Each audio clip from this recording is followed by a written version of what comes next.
What's up, wizards and witches? Are you ready to dive into the magical universe of Harry Potter? I know you love a potion of trivia and a spell of nostalgia. So today's the day. Let's talk about the Harry Potter franchise in theaters. Before we start this magical journey, if you're not already part of our team, hurry up and subscribe to our channel so you don't miss any content about the wizarding world.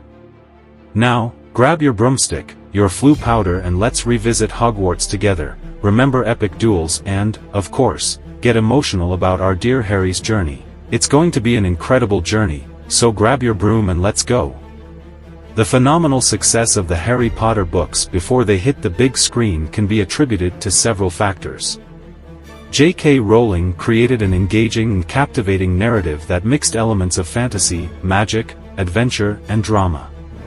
The story of the young wizard who discovers his destiny at Hogwarts Magic School has captured the imagination of readers of all ages.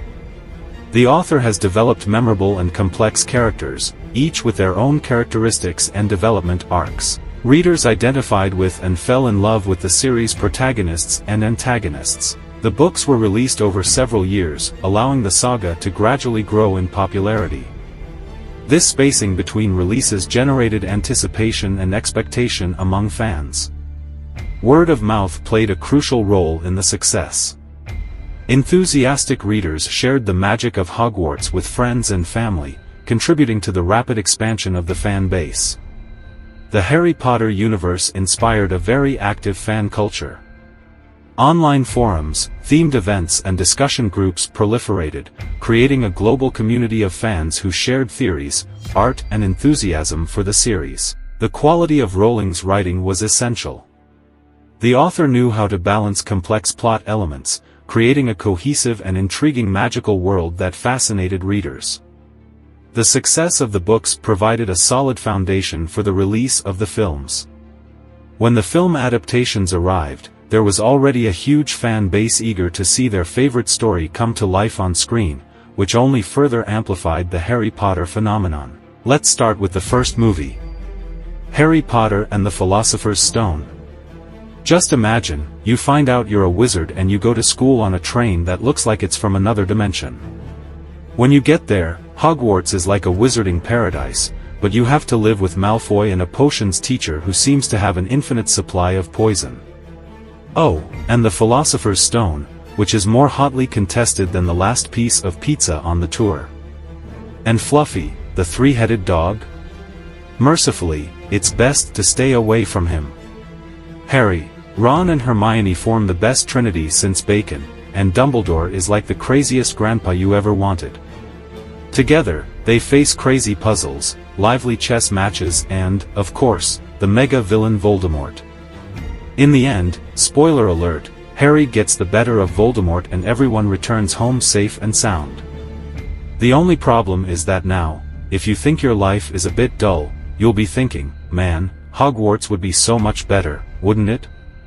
So if you haven't seen it yet, hurry up and miss out on an essential part of wizarding life, Harry Potter and the Chamber of Secrets.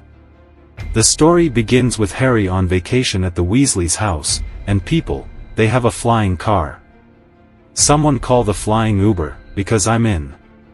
Arriving at Hogwarts, we discover that there's something sinister going on. The Chamber of Secrets has been opened, and something is petrifying people.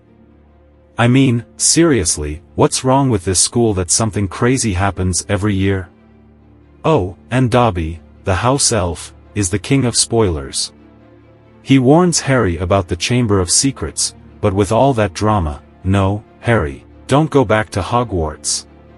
Someone give this elf an Oscar. Then Harry, Ron and Hermione get into a mess with a half-possessed diary, a giant spider, and Lockhart. Well, Lockhart is still Lockhart. But in the end, we discover that the Slytherin heir isn't who we thought he was, and Voldy reappears. I don't think this guy knows how to take a vacation. So, if you like adventures with doses of humor and giant spiders, the Secret Chamber is the place to get lost. Harry Potter and the Prisoner of Azkaban. Harry Potter and the Prisoner of Azkaban, which is like Harry Potter in extreme vacation mode. The story begins with Harry playing the ninja and inflating Uncle Vernon. Running away from home has never been so much fun, right? Then he goes to the Leaky Cauldron, takes the walking bus, the bus that does a lot of partying in the wizarding world, and arrives at Hogwarts. And guess who's in the area? Sirius Black, the supposed traitor who has everyone in panic mode. But they didn't know that the greatest danger was the bogeyman, who has a magical upgrade. Hermione goes back in time more often than we try to find a new series on Netflix. And Ron? He only cares about Fast and Furious, the best Quidditch team that never existed. In the end, we discover that the real enemy was a little mouse that everyone thought was cute. In fact, this movie should have been called Harry Potter and the Prisoner of Azkaban, Treacherous Mice. Anyway, it's pure emotion, time travel and a lot of witchy confusion. If you haven't seen it yet, run along, because it has more laughs than a lesson from Professor Snape. Harry Potter and the Goblet of Fire. This movie is like the Tribrix show, but I don't think anyone read the rules properly, because it gets crazier than a spell gone wrong. Harry is selected by accident to take part in the tournament, and look, if there's one thing this boy doesn't choose, it's tranquility. He has to face fire-breathing dragons, dive into ponds full of strange things and dance at the winter ball. Someone tell Harry he's a wizard, not a ballroom dancer. And Voldemort comes back, of course. This guy doesn't give up, does he? He uses the cauldron, does a resurrection trick and that's it, he's back in the game. In the end, we discover that Moody wasn't really Moody, and that Dumbledore could have avoided 90% of the problems if he'd read the Goblet's instruction manual. But what the hell? This school needs some risk management workshops. Anyway, Goblet of Fire is like a wizarding amusement park, full of scares, laughs, and a bit of drama. If you haven't seen it yet, hurry, it's more exciting than trying to find a needle in a magic haystack. Harry Potter and the Order of the Phoenix. The movie where Harry goes through more existential crises than me choosing an ice cream flavor. So, the Ministry of Magic is all confused, Voldy is back, but nobody believes Harry. He's like, the guy who knew too much, but only gets suspicious looks. Dolores Umbridge, the new defense against the dark arts teacher, is like the Queen of Sweetness, right? She turns her classes into pink meets psychological torture sessions. Who needs Dementors when she's around? Harry has crazy nightmares, Sirius Black turns into a little star, and Dumbledore disappears when we need him most. It's like a game of hide and seek, but on an epic level. In the end, the Order of the Phoenix does its thing, Harry learns some new tricks and Voldy gets a new fashion accessory, Harry being a sort of involuntary model. So, if you're in the mood for laughs, mixed with a touch of wizarding drama, this movie is the perfect combo. Harry Potter and the Half-Blood Prince. This movie is like a witchy soap opera, full of romance, mysteries and a touch of magical puberty. Then Harry discovers a book by the Half-Blood Prince that's like the Tinder of potions. Ah, these modern princes. And Dumbledore takes Harry on a tour of Voldemort's memories, like a Netflix of bad memories. Then there's love in the air, Ron with Lavender, Hermione jealous and Harry keeping an eye on Ginny, who has grown faster than the interest rates in Gringotts. But all this romance takes a back seat when we discover that Voldemort is upgrading his Death Eater army. Draco Malfoy, poor thing, is more confused than a dog in a pet shop. And the Horcrux in the closet? What a strange place to hide a piece of your soul, right? In the end, Dumbledore takes a water of life bath, Snape does what Snape does best, being mysterious, and Voldemort leaves his trademark, literally. So, if you like a mix of teenage romance and the hunt for Horcruxes, this is the movie for you. Harry Potter and the Deathly Hallows Part 1. This movie is like a magical road trip, where the Golden Trio decide to go around the wizarding world looking for Horcruxes as if they were in an episode of Relic Hunters. So the guys are more parched than the Gryffindor fountain during the summer. The Death Eaters are all over the place, and Voldemort is more obsessed with Harry than Harry Potter fans, if that's possible. There's the Weasley wedding, which lasts less than a potion of dubious efficacy. The gang runs away from the burrow, Harry and Ron have a DR in the forest, and Hermione is the best friend everyone wants to have when they're on the run from Death Eaters. And Polyjuice's part in the Ministry of Magic?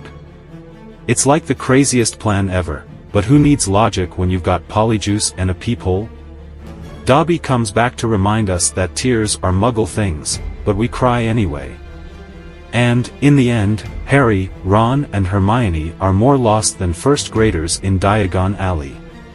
If you like strong emotions, drama and a dash of witchy comedy, this movie is the perfect combo.